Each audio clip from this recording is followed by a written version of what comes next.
Busy day yesterday. I dropped off my vehicle to have it redone, my Acura, to have it redone over at the Ford dealership that we work with. Yes. Crescent Project Ford. Frankenstein is what they're calling it off book. That's what you said. That's right. That's what it's being called. Did you tap her on the roof, light, lazy left, and say, "They'll take care of you, old girl"? Not sure when. Trust them. I trust them. Not sure Do you when expect we'll see a her phone call in the middle of the night from some grease-covered mechanic saying, "We did all we could do"? You better get it. Have you seen the end of Old Yeller? It's best if you take care of it. It's your car. Will they call me and decide, you need to get here as soon as you possibly can? No. Can I come tomorrow? You need to come now. Say your last goodbyes. Yeah.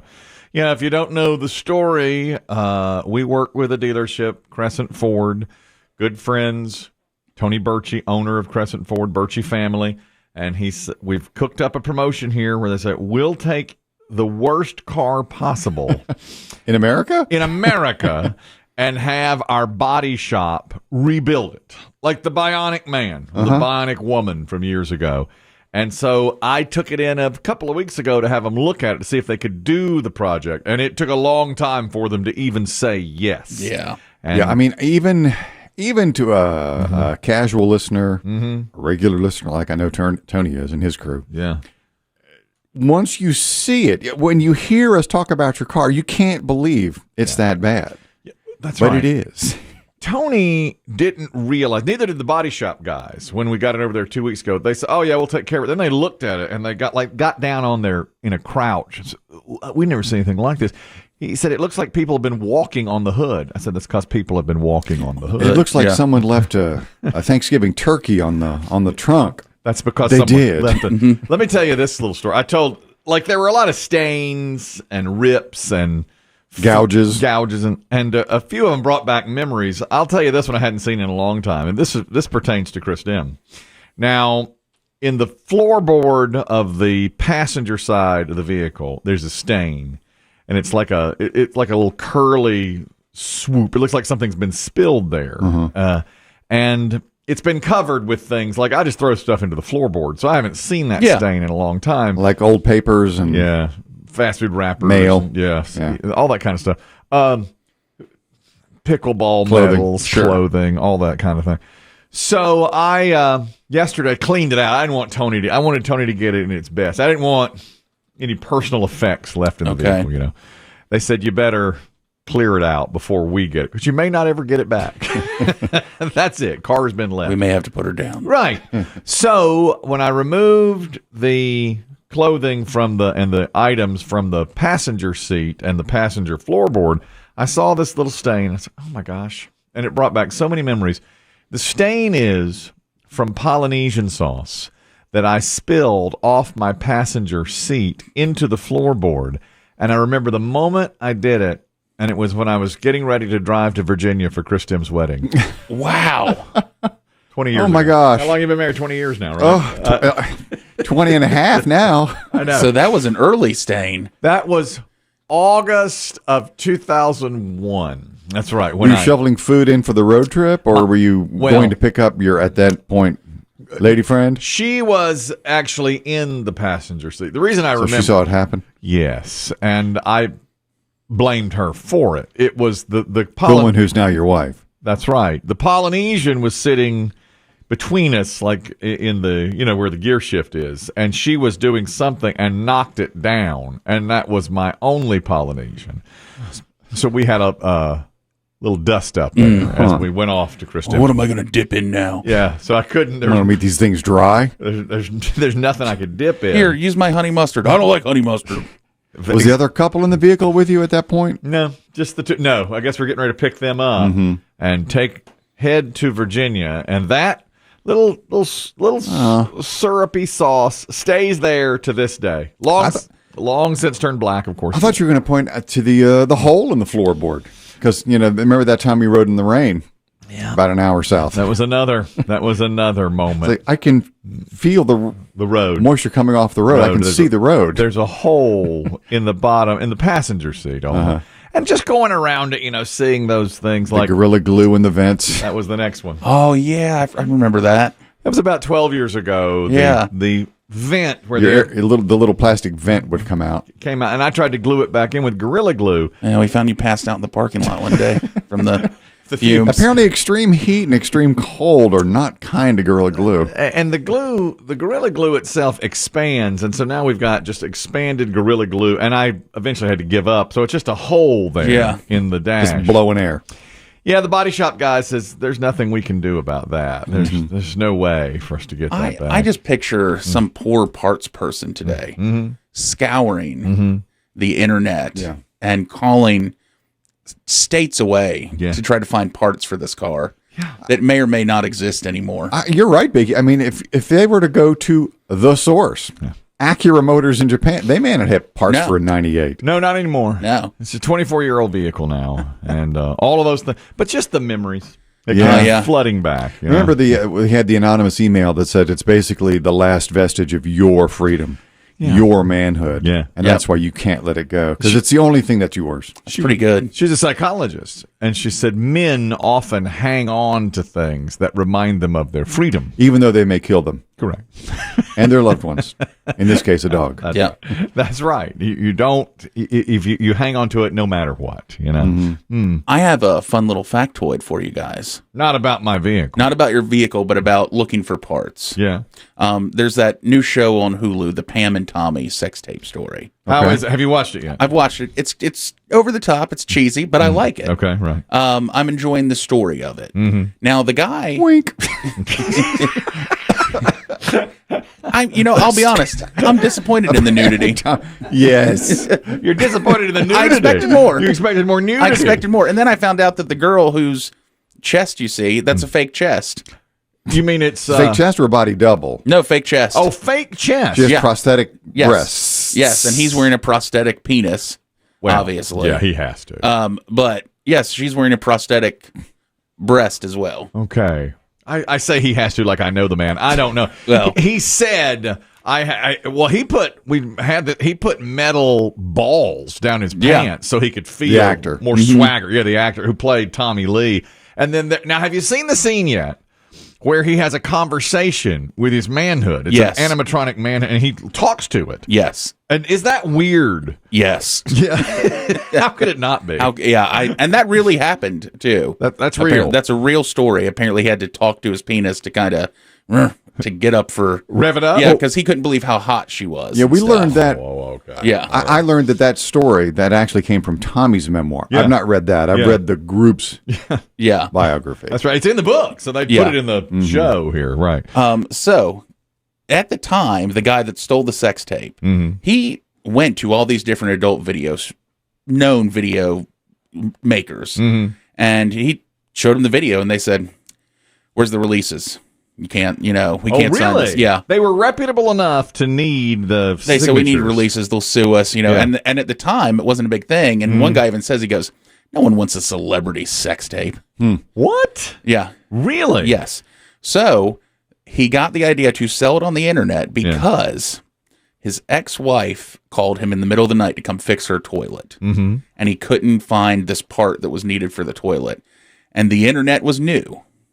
At the time there were 30 million people on the internet, which seemed giant. Right. So he went on the internet and searched this part, found it, and called this plumbing place in Ohio. And the guy in Ohio says, "Yeah, this is pretty crazy, man. You're like the third out-of-state person to call for a part today. How about that? I talked my boss into putting us on the internet, and this is what's happening." That's the new thing. And he got the idea right then. He said, "We're just going to sell this tape on the internet." What a great idea. Man. I don't need a distributor. Yeah. Right. Isn't that something? Wow, how things have changed. Look at that. Exactly. That's really interesting. And his cohort was like, "No one's going to, what's the internet? No one's going to go for this." I just had a conversation about the internet with my friend from Minnesota, because I was talking about how I didn't understand cryptocurrency. He said, "Why don't you?"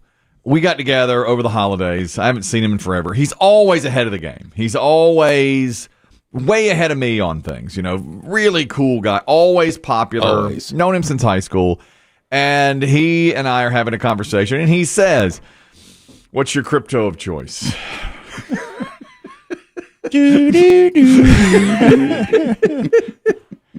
What? So If you could like stop time and go inside Kelly's head. Do I bluff? Do I lie? Do I make a joke? How do I answer this? Right, because I didn't want to sound like so common to say Bitcoin. Yeah. Because if you say Bitcoin, he's probably like, oh, my God. Really? What are you, 10 years ago? Welcome to 2012, is what he would have said. This is what's your crypto of choice. So I'm trying to remember that one that the one that the guy down the hall recommended 3 months ago. told me. And then I was like, so finally I just came clean. I said, I'm dabbling in crypto, but I'm waiting to strike. Nice. Okay. Well played. And he goes, oh, you got to get in. You got to get into crypto. Well, somebody else joins the conversation and says, I don't understand crypto. I don't know, and NFTs and all those kinds of things. The stuff we talk about. And my friend Dustin, who gets it, says 25 years ago, Warren Buffett said, I have no idea what the internet is. How does this work? You can't wrap your head around it. And I thought, but the internet is more understandable. Once you get on it just once, you're like, oh, okay. You just type this in and it takes you, that to me was graspable. Whereas cryptocurrency, I still haven't been able to grasp where it's spent, how you spend it, and certainly NFTs. No idea how that those stuff only works. get more confusing to me. So he says to me, imagine if you had invested $1,000 in Amazon in 1998. And I said, well, okay, but I understood what Amazon was. And he said, at that time, you might not have. It was I said it was an online bookstore or whatever. Why would I order a book online? I can go into a bookstore and get it. But doesn't that seem more graspable than cryptocurrency? Yeah. It does, but maybe in 20 years' time that he might be proven right. That's what he said. Yeah. He's like, well, in 20 years when we get back together for Christmas. Yeah, like your son will, try to explain it to you in the home. Of course. Well, I'm when he's a crypto guru. Right. I'm not going to be in his grandkids driving a Bugatti, the one that you never bought for your son. No. Well, because he'll stumble into your crypto. Grandkid, not his. Right, yeah. He'll stumble into crypto. He'll put $100 into one you've never heard of and turn it into $1 billion. I wouldn't doubt it. That's probably what's coming. But that is a great example there of how we didn't understand something and then and look at it now, all these years later. It's funny. We have a story today about Wordle coming up. How Wordle can save your life. Got it in 4 today. Me too. Almost had it in 3. It always comes down to choosing. There's 2 words in my head, and I never choose the right word. It does get me that way a lot. So Biggie and I are on equal footing here. Equally smart. Equally smart today. I had it all correct. I know. Except one. And I knew. I said I just chose the wrong. Do you know, have you seen this, that somebody's developed an algorithm to tell us the right opening word to play on Wordle? And it's, did you hear what it was? No, I don't. And I don't want to hear it. You don't want to hear it? No. Because, see, this is what happens. This is a fun little brain teaser game. Yeah. But we have to go inside so much so it's already been bought and sold. They're going to do this with here's your best opening word. We're going to ruin it. Well, the guy went inside. I mean, he's really developed it wasn't just a guess. He's a mathematician. The mathematician who came up with a formula to say, here's the perfect opening word to play so that you get the right amount of letters and that kind of thing. My wife said the same thing. I said, let me tell you what the best opening is. I don't want to hear it. I'll play my word, thanks. And I said, okay. So I've kept it myself now, what the opening word is. But have you noticed the difference? Well, I've tried it the last 2 days, and I have not noticed the difference. No. Okay. I mean, it doesn't give me anything more. Over time, it might, give me more. I just enjoy, I like because it's so simple. Oh, I know. It's a quick 5-minute little brain teaser. Gets my mind going in the morning. That's really the whole point of it. Get your mind going. That's why. I mean, look at the performance of this program. Since Wordle is hit. You're welcome. Look at the quality. Sharper. Higher quality. Sure. Without a doubt. Going for more. Ratings skyrocketing. Revenue through the roof. That you can't ask for anymore. When Chris Demm said, when my son visits me in the home in 20 years, I said, he's not. I'm keeping my mind sharp with things Thank you, Wordle. With Wordle and other items. And it saved one woman's life. It really did. It saved her life. Poor Chris Demm, he's struggling now. He just had a sneezing attack while urinating. And it's not the place. Is that the worst place? You got to feel a sneeze coming on. Oh, the worst. You got to cut your stream. Midstream. Midstream. You got a sneezing attack while peeing. Oh, and to stop the stream hurts. Well, And at your age, it's even harder to stop. You stop a stream. Yeah. That's a pretty good test, actually. That should be a test like when you go to the doctor. Yeah. You know, Pee in a cup. Now stop. now stop. They should cut halfway through. They should surprise you and go, stop. All right, that's not bad. See if you can control it. Some you know. tricklage, but not bad. Get a little dribble, but it's expected a man of his age. Poor man said I sneezed 2 or 3 times while peeing, and then you've got it's just a nightmare. That is a nightmare for sure. Oh, yeah, that's how my day started. My wife caught me urinating over the weekend, and she was surprised. You're a closed door family, right? Usually, but I just kind of felt like, all right, I didn't know she was coming in. We have a little separate area for the Water closet. water closet, and I left that door open. Okay. The bathroom door was closed, but the water closet door was open. And she walked in to come into the closet. And when she walked in, she's like, she's upset that. Oh, there you are. But you know how I was doing? I was wearing shorts. I had just come from the gym, and I was wearing shorts, so I took it out below. Out the leg hole. Yeah, out the leg hole. Man, And that's she was puzzled. She was like, "What are you doing?" And I said, "Well, I took it out the Is leg it hole." scrunched up your butt cheek on one Yeah, I side? guess. yeah. She didn't know that could be done. Isn't that the way y'all do it? I mean, if I'm wearing shorts, I don't want. I mean, I've done it. It's not. It always felt savage to me. I like that. That's like battle conditions. I mean, if you're wearing shorts, you just pull them down. They were tied already, and Oh, you tie your shorts? yeah. You don't? I tie my shorts. Yeah, I tie my shorts. Yeah, I tie. And this particular pair of shorts, not only are they tied, but there's a knot in them, so it's like hard to, and I can't get the knot out, so it's hard for me to take them up down from the waist. So I just go out the bottom leg. And she said, I didn't know that could even be done. She didn't know that was something that guys do. We do. Yeah. That's how we can do it, I always feel like it's such a savage, though, seriously, when I do that. Like, ugh. Yeah. I'm with Chris Demm. I'd pull him down. Look, I'm not going to say I've never done it, but usually it's like at a beach or a pool. Right. It's a different garment. I understand that, but I felt Different setting. I did. It's because of that knot. I guess I'm about half and half. Sometimes I like to do it that way. Are you going to leave the door open more often when you pee? Is that your 20th anniversary gift to her? No. I was told to stop. Happy Valentine's Day. I was told to stop doing it that way.